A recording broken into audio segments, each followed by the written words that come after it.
কি দেখছো জয়া? একটা বাংলা ছবি। বাবা, কি করে দেখো বাংলা ছবি? শুধু প্যান প্যানানি আর ঘ্যান ঘ্যানানি। আমি তো ভয় দূরদর্শন খুলি না। আমি তো আবার কলকাতা দূরদর্শন ছাড়া কিছু দেখি না। তোমার বাপের বাড়িতে টিভি আছে?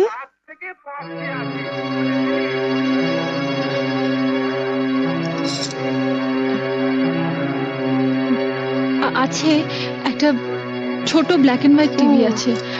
আসলে আমাদের কেবল কানেকশন নেই তো, তাই ওই কলকাতা দূরদর্শনের প্রোগ্রাম দেখতে দেখতে অভ্যস্ত হয়ে গেছি। এবার অভ্যেসটা বদলাও।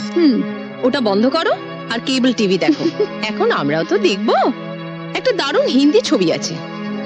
কি ছবি? হাম আপকে হ্যায় কৌন। ও, ওই ছবিটা তো কয়েকদিন আগেই দেখিয়েছিল, দেখোনি? দেখবো না কেন, দেখেছিলাম। কিন্তু ও ছবি যতবারই দেখো পুরনো হয় না। আর মাধুরী দীক্ষিতকে দেখে তো মন আর ভরে না, তাই না দিদি? যা বলেছিস। কিন্তু মাধুরীকে নিয়ে ওসব কথা তো ছেলেরা বলে। মেয়েরাও বলে।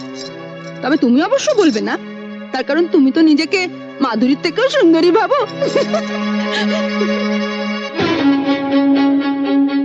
আমি ভাবি না মেজদি, তবে আমি জানি আমি কি। একেবারে পাতে দেওয়া যায় না এমন হতকুচ্ছি তো আমি নই, তাই না? নইলে এই পাড়ায় যাদের বাড়িতে পড়াতে আসতাম তাদের বাড়িতে মা আমাকে দেখেই সঙ্গে সঙ্গে তার ছোট ছেলের বউর জন্য পছন্দ করে ফেলতেন না। আর শুধু কি তাই, বলতে গেলে একেবারে বিনা পয়সায় এক কাপড়ে শাখা সিঁদুর পরিয়ে এবারই ছোট বউ করে নিয়ে এলেন। কলকাতা শহরে তো আর মেয়ের অভাব ছিল না। না, তা ছিল না, কিন্তু ছোট ঠাকুর বিয়ের বয়স হয়ে গেছিল। অত সামান্য রোজগেরে ছেলের জন্য কোনো অবস্থাপন্ন ঘরের ডানা কাটা পরি তো আর পাওয়া যাবে না, তাই তোমার সঙ্গে বিয়ে দিয়ে দিলেন।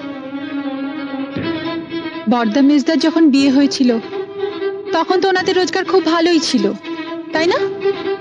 ওনারা কি ডানা কাটা পরি পেয়েছেন? আচ্ছা দিদি, কিছু মনে করো না। তোমাদের দেওরের যদি রোজগার ভালো হতো আর তার যদি বড়লোকের সুন্দরী মেয়ের সঙ্গে বিয়ে হতো, তাহলে তাহলে তোমাদের কি লাভ হতো বলো তো? আমাদের আবার কিসের লাভ? ও মা, তাতে যদি তোমাদের কোনো লাভই না হলো, তাহলে আমি যেমন আমাকে তেমন ভাবে মেনে নিতে তোমাদের অসুবিধে কিসের? আমি তো তোমাদের বাড়া ভাতে ছাই দিতে আসিনি, বা আমি জোর করেও আসিনি। তাহলে আমাকে নিয়ে তোমাদের এত গায়ের জ্বালা কেন? বরং আমার স্বামী যদি বেশি রোজগার করতো আর আমি বড় লোকের মেয়ে হতাম, তাহলে কিন্তু তোমাদের অনেক অসুবিধে হতো। অসুবিধে হতো? কিসের অসুবিধে? তাহলে এই মুহূর্তে টিভিটা আমিই দেখতাম, আমার পছন্দ মতো দূরদর্শনের বাংলা ছবির চ্যানেল।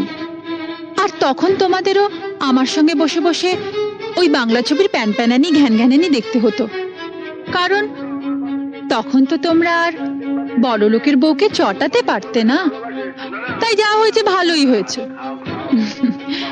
সাপে বর হয়েছে। এইটা ভেবেই শান্তি পাও। আসি, এখন তোমরা মন দিয়ে হাম আপকে হ্যায় কন দেখো।